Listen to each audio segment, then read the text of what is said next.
Dari tahun 1940 hingga 1956, perangkat komputer yang pertama ternyata dikembangkan untuk desain pesawat dan peluru kendali. Komputer generasi pertama ini digagas oleh Konrad Zuse, seorang insinyur dari Jerman. Komputer ini menggunakan tabung hampa udara sebagai sirkuit dan drum magnetik untuk memori. Nah, kamu tahu nggak? Komputer generasi pertama ini sangat mahal dan besar loh. Besarnya itu sampai bisa mengisi seluruh ruangan. Contohnya saja ENIAC, komputer elektronik pertama di dunia yang mempunyai bobot 30 ton, panjang 30 meter, dan tinggi 2,4 meter. Komputer generasi pertama juga mengandalkan machine learning, yaitu level bahasa pemrograman paling rendah yang bisa dimengerti oleh komputer. Bahasa pemrograman ini hanya bisa menyelesaikan satu perhitungan setiap waktu, serta butuh berhari-hari atau berminggu-minggu untuk menyetel perhitungan baru. Sekian dari saya, selanjutnya akan dijelaskan oleh Mira Julianti. Saya Mira, di sini saya akan menjelaskan sejarah komputer generasi kedua dari tahun 1926 hingga 1943. Diciptakannya transistor pada masa ini mengubah wajah komputer generasi pertama. Transistor menggantikan tabung hampa dan memulai perkembangan komputer generasi kedua.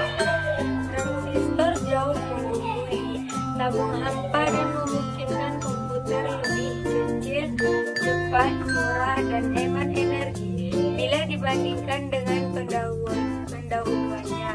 Selain itu, pada generasi ini,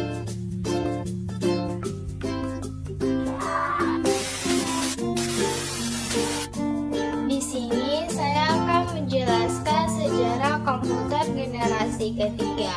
Generasi ketiga komputer dimulai pada 1965. Saat itu komputer dibuat menggunakan IC.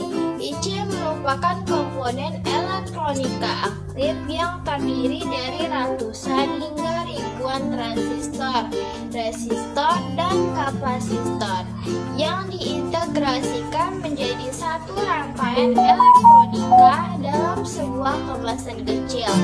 Meskipun sudah menggunakan IC, transistor masih tetap digunakan, tetapi dengan ukuran lebih kecil.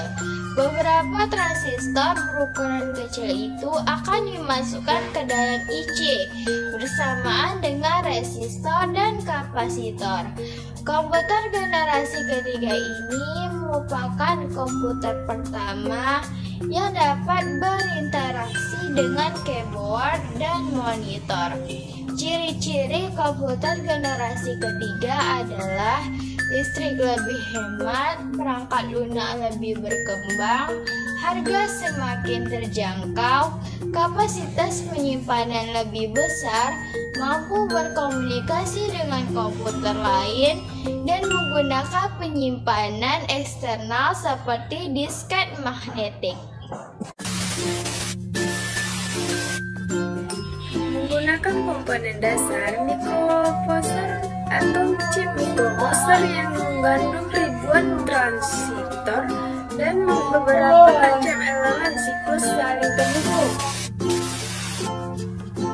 Di sini saya akan menjelaskan tentang definisi dari komputer generasi kelima pada masa sekarang dan masa depan. Komputer generasi kelima pada sekarang muncul FLSI, Parallel Scale Integration, yaitu rangkaian berbasis transistor ke dalam sebuah chip.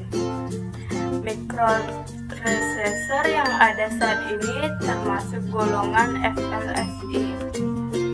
Komputer generasi kelima dapat menerjemahkan bahasa manusia. Manusia dapat langsung bercakap-cakap dengan komputer. Komputer komputer generasi kelima pada masa depan merupakan yang mulai menggunakan mikroprosesor dengan teknologi ULSI (Ultra Large Scale Integration), teknologi yang memungkinkan pemadatan 10 juta komponen di dalam sebuah mikroprosesor. Komputer ini mulai berkembang sejak tahun 1980 hingga saat ini. Saya akan menjelaskan tentang teknologi informatika tentang internet.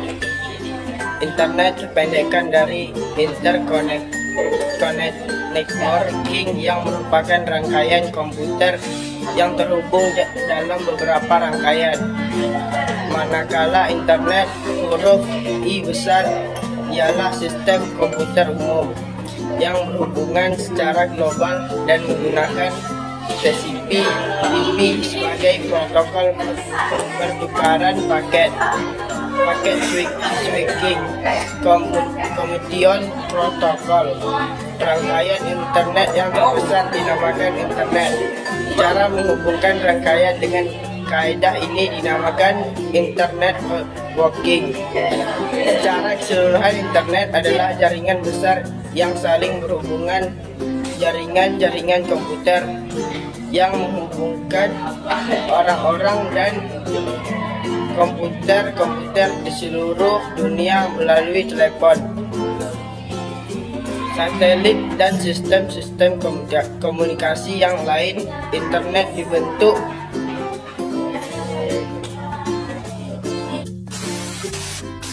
di sini saya akan menjelaskan teknologi informatika tentang telepon. Telepon adalah pesawat dengan listrik dan kawat untuk bercakap-cakap antara dua orang yang jauhan. Tempatnya satu. Kebanyakan telepon berobsesi dengan menggunakan transmisi sinyal listrik dalam jaringan telepon sehingga memungkinkan pengguna telepon untuk berkomunikasi dengan pengguna lainnya.